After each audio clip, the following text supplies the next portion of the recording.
Hello everyone, my name is Jamilah Prince-Stewart and I am the Advocacy Associate at ConnCAN. And today I am sitting here with Miss Donna Pitts. She's a 5th grade teacher at Kerrigan School in West Haven, Connecticut.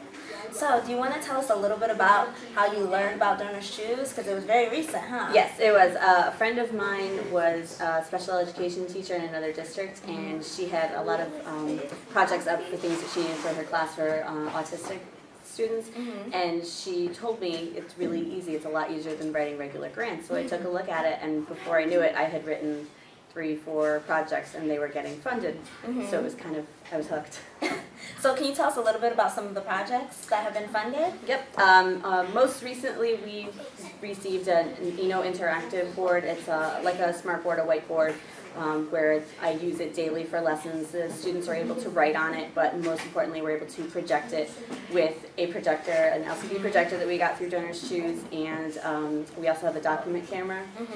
We were able to get an HP notebook computer, so that works as one big unit, so that they use that daily, especially for math.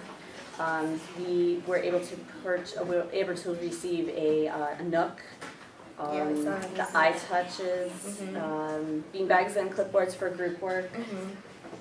Trying to think what else. That's a lot of stuff. It is a lot, right? Yeah. That's great. So how was it interacting with people and like having them send you messages on Donors Choose and say like, great job? Yeah, it was very cool. It made you feel like there were people all over the country that cared about education, and that, you know, we are constantly in the middle of budget funding cuts, and so these are things that I can only dream of for the classroom. These are tools that some of the students have never even heard of and didn't have access to. So I thought that there's got to be a better way to bring these things to the classroom. And you, as a teacher, you don't have a huge salary. You can't buy everything out of your pocket. But you know, we've had funding for supplies like pencils, paper, you know, the basics. But we would interact with the people that would donate, and they'd say, you know, we're supporting you, we believe in you, we appreciate the work you do, it was really nice to hear that from people you've never met before. That's great. And we know that kids are very into technology these days. So how do you think the access to the technology and the other projects impacted your students' learning? It definitely reached, I spent a lot of time in math because I teach 2 math classes, so both classes are able to use the daily interaction with the board. And you know, this is technology society, so the kids are like, oh, I know how to do that, and they come up and they're teaching you things, which is very cool. Instead of just having it out of the book or on a worksheet, there's all different ways to practice. You know, just basic fact practice is something that you can do on an iTouch, and that's like that one. We didn't have that when we were kids. So I think that adds to a different dimension, and there's a little bit of an excitement for it. Great. And so, as you all know, if you donate $10 to ConnCAN, you can get a $50 gift code to use on DonorChoose.org. So when you heard about this partnership, like, did it excite you? How did you feel? It thrilled me. Did you tell your friends? Oh, I had to annoy all my family. I had to, yeah, I shared it with some teachers, and I even was able to share it with one of my grade partners, and I helped her write her first project, and it got funded within a week. Wow. And she was like, I can't believe this is so easy, thank you, and I introduced her to ConnCAN. So yeah, it's been nice to be able to have such a small donation to your organization, but then on top of it to give so much back to the classroom, which is fantastic. Great. And so why do you think organizations like ConnCAN or education reform organizations are like important to teachers and students in classrooms? I think that the general public doesn't know what the average classroom is like in this, you know, age. 2011 is a totally different learning experience, even when I was a kid.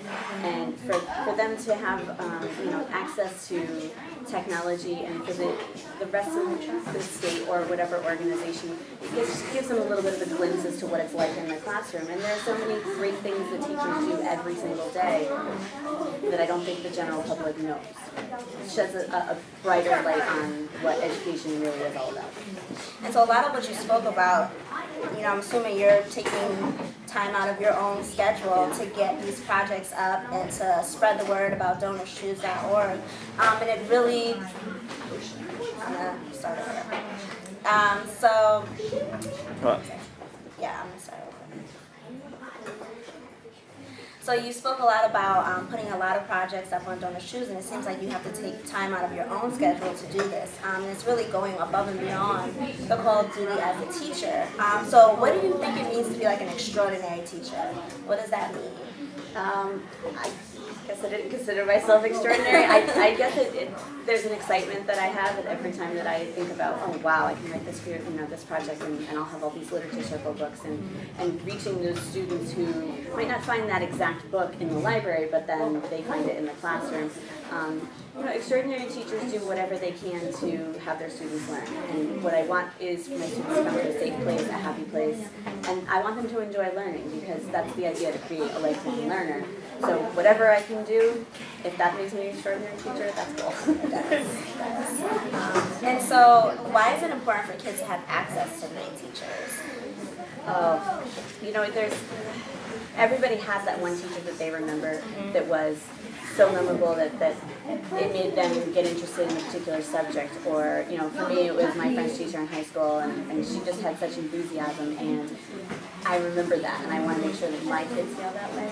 So as far as each child having a great education, you want them to have that excitement, you want them to have that passion, because they're the ones who are going to be leading the country and the world, and you want to say, you gave them everything you could to make them great.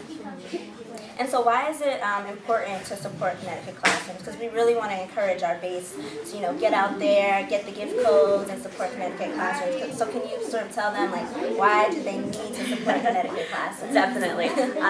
Federal and state budget cuts are constantly happening. Teachers are being laid off, and the basic essentials aren't being given. And a lot of the students come without everything that they need. And the parents do the best they can, but for whatever we can gain in the classroom, for whatever they can achieve, whatever experience we can give them to give them just that bit of an edge ahead in the world, the donations make all the difference. Even if it's $1 or $5, they all add up, and that produces so many possibilities for kids to learn. And so do you currently have any projects up on Donors Choose? I do. So can you tell us a little bit about that? Sure. Right now I have an iPad project. Going along the lines of the iTouch, the students will be able to use grammar, math applications, writing applications, and a little bit of fun. I also have a Time for Kids project, so that the kids can read, just like Weekly Reader, where the kids can read their short articles that are of interest to the students. And I also have a laptop computer project for each piece, so that they can have a little more interaction, so that we have 3 computers in the classroom, but that's not always enough for them to do research or interactive projects. Well, thank you so much for your time. Thank you. We appreciate being able to come and visit. I appreciate it. And if you would like to support Ms. Pitts' classroom, please go to www.donorschoose.org/Donna Pitts, DonnaPitts. Thank you.